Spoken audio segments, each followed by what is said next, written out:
ಆತ್ಮೀಯ H16 news ಅರ್ಥಾತ್ ಥೇ ಸೀತಾರಾಮ್ ನ್ಯೂಸದ ವೀಕ್ಷಕರೇ, ನಾನು ನಿಮ್ಮವ ಎಂ ಆಯುಧ ಮಲ್ಲಪ್ಪ ಜೊತೆಯವರು. ತಾವು ಈಗ ಸುದ್ದಿಗಳ ಲೋಕಕ್ಕೆ ಎಂಟ್ರಿ ಹೊಡಿತಾ ಇದ್ದೀರಿ. ಈ ಸುದ್ದಿಗಳನ್ನು ಪ್ರತಿಯೊಂದು ನೋಡೋ ಜೊತೆಗೆ ನಿಮ್ಮ ಅಭಿಪ್ರಾಯಗಳನ್ನು ಹಚ್ತಾ ಇರಿ. ಯಾಕಂದರೆ ಈ ಸುದ್ದಿಗಳು ನಿಮಗಾಗಿ, ನಿಮ್ಮ ಬದುಕಿಗಾಗಿ, ನಿಮ್ಮ ವೈಚಾರಿಕೆಗಾಗಿ, ನಿಮ್ಮ ತಿಳುವಳಿಕೆಗಾಗಿ ಅನ್ನೋದು ನಿಮಗೂ ಗೊತ್ತು. ಜೊತೆಗೆ ನಮಗೂ ನಿಮ್ಮೊಂದಿಗೆ ಇದೊಂದು ಮಾತಾಡುವಂಥ ಜೊತೆಗೆ ಸುದ್ದಿಗಳನ್ನು ಬಿಡುವಂಥ ಕೆಲಸ.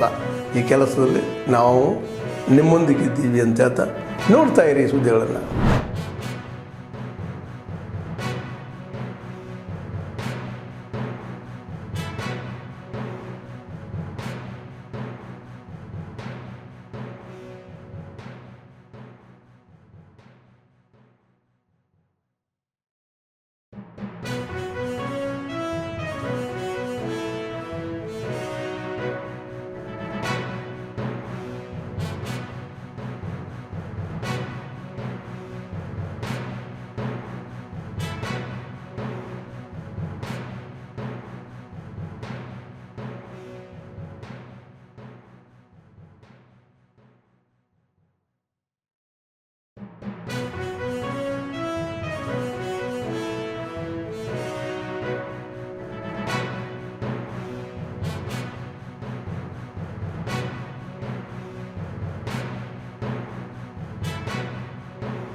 ಒಳ ಮೀಸಲಾತಿ ಅಂತ ಹೇಳಿದ್ರೆ ಮಾದಿಗರಿಗೆ ಮೀಸಲಾತಿ ಅಷ್ಟೇ ಕೊಡಿ ಅಂತ ಕೇಳಿದ್ರು. ಸಾಮಾಜಿಕ ನ್ಯಾಯಪರವಾಗಿರುವಂಥ ಜನಸಂಖ್ಯೆಗೆ ಅನುಗುಣವಾಗಿರುವಂಥ ಮೀಸಲಾತಿಯನ್ನು ಹಂಚಿಕೆ ಮಾಡಿ ಅಂತ. ಬರೀ ನಮ್ಮ ಸಮುದಾಯಕ್ಕೆ ಅಷ್ಟೇ ಕೊಡಿ ಅಂತ ಹೇಳಿದ್ರೆ ಈ ಗುಂಪುಗಳು ವಿಂಗಡಣೆಗಳು ಏನೂ ಆಗ್ತಿರಲಿಲ್ಲ. ನಾನು ಕೇಳಿದ್ದು ಸಾಮಾಜಿಕ ನ್ಯಾಯ, ಜನಸಂಖ್ಯೆವಾದ ಮೀಸಲಾತಿ, ಪ್ರತಿಯೊಬ್ಬರಿಗೂ ಸಮಾನ ಹಂಚಿಕೆ ಸಿಗಬೇಕು ಅಂದರೆ ಆಯ್ತು. ಅದರ ಪರಿಣಾಮವಾಗಿ ಮತ್ತೆ ಸಾಮಾನ್ಯ ಸಿದ್ದರಾಮಯ್ಯನವರು ಒಂದು ಆಯೋಗವನ್ನು ಹೊಸದಾಗಿ ಮಾಡಿದರು, 4 ಆ ವರದಿ 4 ವಿಭಾಗಗಳನ್ನು ಮಾಡಿ ಭಾಳ ನಮಗೆ ಸಕಾರಾತ್ಮಕವಾಗಿ ಎಲ್ಲ ಸಮುದಾಯಗಳು ಒಪ್ಪುವಂಥ ವರದಿಗಳನ್ನು 6, 5, 4, 1 ಇದೇ ಸರ್ಕಾರದವರು ಮಾಡಿದ್ರು, ಇದೇ ಸರ್ಕಾರದವರೇ ಅದನ್ನು ಸ್ವೀಕಾರ ಮಾಡಿದರು ಮತ್ತು ಇದೇ ಸರ್ಕಾರದವರು ಅದನ್ನು ಪರಿಷ್ಕರಣೆಗೊಳಿಸಿದರು.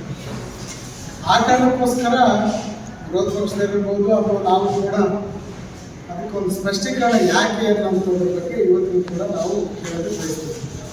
ಇಷ್ಟರ ಮಧ್ಯೆ ಎಲ್ಲ ಒಳ ರಾಜಕೀಯ ಇತ್ಯಾದಿಗಳ ಒತ್ತಡದ ನಡುವೆ ಮುಖ್ಯಮಂತ್ರಿ ಸಿದ್ದರಾಮಯ್ಯನವರು ಇದನ್ನು ಸದನದಲ್ಲಿ ಮಂಡಿಸುವ ಮೂಲಕ ವಿಭಾಗಗಳನ್ನು ಗುಂಪುಗಳಿಗೆ ಸೇರ್ಪಡೆ ಮಾಡಿದ್ದಾರೆ. ಇದರ ಮೊದಲನೇದನ್ನು 3ಕ್ಕೆ ಸೇರಿಸಿದ್ದಾರೆ, ಕೊನೆ Dನ Cಗೆ ಸೇರಿಸಿದ್ದಾರೆ. ಈಗ ಸೇರಿಸಿ ಅಂತಿಮವಾಗಿ ಅವರು ಇದನ್ನು ಜಾರಿಗೊಳಿಸುವಂಥ ಪ್ರಯತ್ನವನ್ನು ಮಾಡಿದ್ದಾರೆ. ಅದನ್ನು ಅನುಚಿತ ಆಗಿಲ್ಲ. ಇಷ್ಟು ಪ್ರಾಮಾಣಿಕ ಪ್ರಯತ್ನವನ್ನು ಸಿದ್ದರಾಮಯ್ಯನವರು ಮಾಡಿದ್ದಾರೆ ಅಂತ ಅಂದ್ಕೊಂಡು ಮುಖ್ಯಮಂತ್ರಿ ಸಿದ್ದರಾಮಯ್ಯನವರಿಗೆ ಈ ಕ್ರಮವನ್ನು ಕೈಗೊಂಡಿದ್ದಾರೆ ಅಂತೇಳಿ ನಾನು ಅವರಿಗೆ ನಮ್ಮ ಸಮುದಾಯದ ಪರವಾಗಿ ಅಭಿನಂದಿಸ್ತೇನೆ. ಈ ಎಲ್ಲದರ ಮಧ್ಯೆ ಯಾಕೆ ಈ ಗುಂಪುಗಳನ್ನು ಮತ್ತೆ ಸೇರ್ಪಡೆ ಮಾಡಿ ಇದು ಒಂದಿಷ್ಟು ನಮ್ಮ ನಡುವೆ ಗೊಂದಲ ಆಗಿದೆ ಅನ್ನೋದಕ್ಕೆ ಸ್ಪಷ್ಟೀಕರಣ ನೀಡಬೇಕು ಅಂತ ನಾವು ಕೂಡ ಅಪೇಕ್ಷೆ ಬಯಸ್ತೇವೆ. ಧರ್ಮಸ್ಥಳದ ವಿಚಾರದಲ್ಲಿ ಮೊದಲು ಷಡ್ಯಂತ್ರ ಆಗಿದೆ ಅನ್ನೋ ಮಾತು ಹೇಳಿದವರೆ ತಾವು. ಇವತ್ತು ಆ ತನಿಖೆ ಒಂದು ಹಂತಕ್ಕೆ ಬಂದಿದೆ. ಮಾಸ್ಕ್ ಮ್ಯಾನ್ ಒಳಗೊಂಡಂತೆ ಬಹುತೇಕರು ಅರೆಸ್ಟ್ ಆಗ್ತಾ ಇದ್ದಾರೆ. ಸಮೀರ್ ಅವರು ನೋಟಿಸ್ ಕೊಟ್ಟಿದ್ದಾರೆ. ಬಿಜೆಪಿಯವರು ಏನು ಮಾತಾಡಿರಲಿಲ್ಲ. ಬಿಜೆಪಿಯವರೆಲ್ಲ ಫೆನ್ಸ್ ಇಟ್ಟರು. ಅಡ್ಗೋಡೆ ಮೇಲೆ ದೀಪ, ಅದೇ ಹೇಳ್ತಾರಲ್ಲ, ಅಡ್ಗೋಡೆ ಮೇಲೆ ದೀಪ ಇಡ್ತಾರೆ ಅಂತ ಫೆನ್ಸ್ ಇಟ್ಟರು ಕೆಲಸ ಮಾಡ್ತಾಯಿದ್ರು. ನಾನು ಅದನ್ನು ಪ್ರಸ್ತಾವನೆ ಮಾಡಿದ್ಮೇಲೆ ಅದನ್ನು ಮಾತಾಡ್ತಾ ಇದ್ದಾರೆ. ನನಗೆ ಮೊದಲಿಂದ ಕೂಡ ನಮಗೆ ತನಿಖೆಗೆ ನಾವೆಲ್ಲ ಅವರೂ ವೆಲ್ಕಮ್ ಮಾಡಿದ್ದಾರೆ. ಧರ್ಮಸ್ಥಳದವರೇ ಬಂದು ಚೀಫ್ ಮಿನಿಸ್ಟರ್ ಹತ್ರ ಮೀಟ್ ಮಾಡಿ ಅವರ ಕುಟುಂಬದವ್ರು ಬಂದು ನೀವು ಮಾಡಿರೋದು ಒಳ್ಳೆಯ ಕೆಲಸ ಅಂತೇಳಿ ಅವರು ಹೇಳಿದ್ದಾರೆ.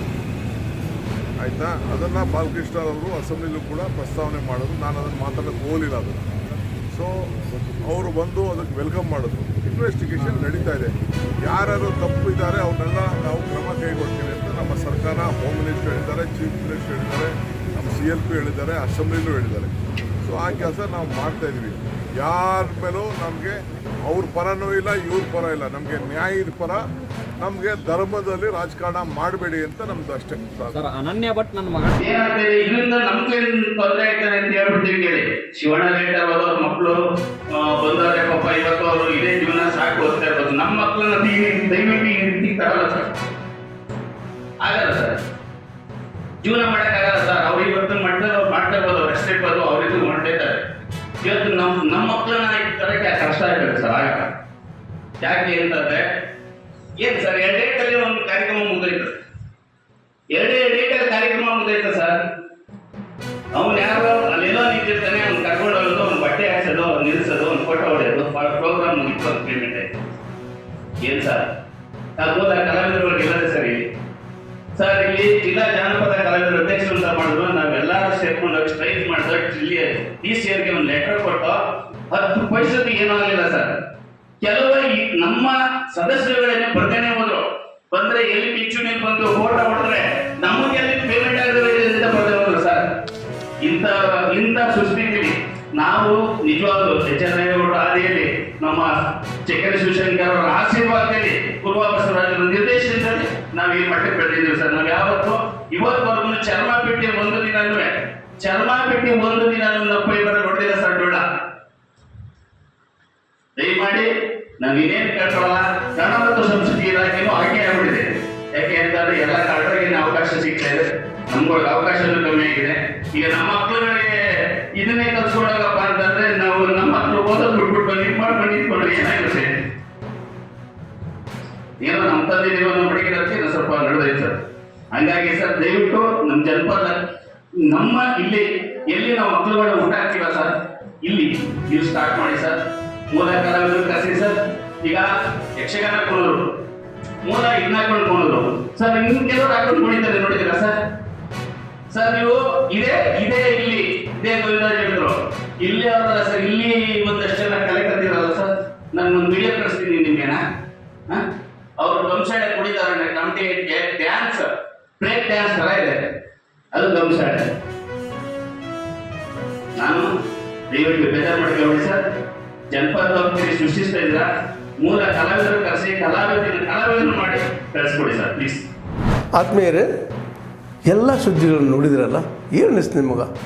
ಇದರಲ್ಲೇ ನಿಮ್ಗೆ ಲೈಕ್ ಆಗಿರ್ಬೋದು, ಡಿಸ್ಲೈಕು ಆಗಿರ್ಬೋದು, ಕಾಮೆಂಟ್ ಬೇಡಪ್ಪ ಅಂತೂ ಅನಿಸಿರ್ಬೋದು, ಕಾಮೆಂಟ್ ಮಾಡಬೇಕಪ್ಪ ಅನಿಸಿರ್ಬೋದು, ಶೇರ್ ಮಾಡಬಾರ್ದಪ್ಪ ಅನಿಸಿರ್ಬೋದು, ಅದು ಮಾಡಬೇಕು ಅನಿಸಿರ್ಬೋದು. ಏನಾದರೂ ಆಗಲಿ ಶೇರ್ ಮಾಡ್ತಾಯಿರಿ, ಈ ನ್ಯೂಸ್ಗಳನ್ನ ಹಂಚ್ತಾ ಇರಿ, ಜೊತೆಗೆ ಇದಕ್ಕೆ ಸಬ್ಸ್ಕ್ರೈಬ್ ಆಗ್ತಾಯಿರಿ ಅಂತ ಹೇಳ್ತಾ H60 ನ್ಯೂಸ್ ಅರ್ಥಾತ್ ಹೇ ಸೀತಾರಾಮ್, ಇದು ಸತ್ಯದ ಕೈಗೆ ನಡಿ. ವಂದನೆಗಳು.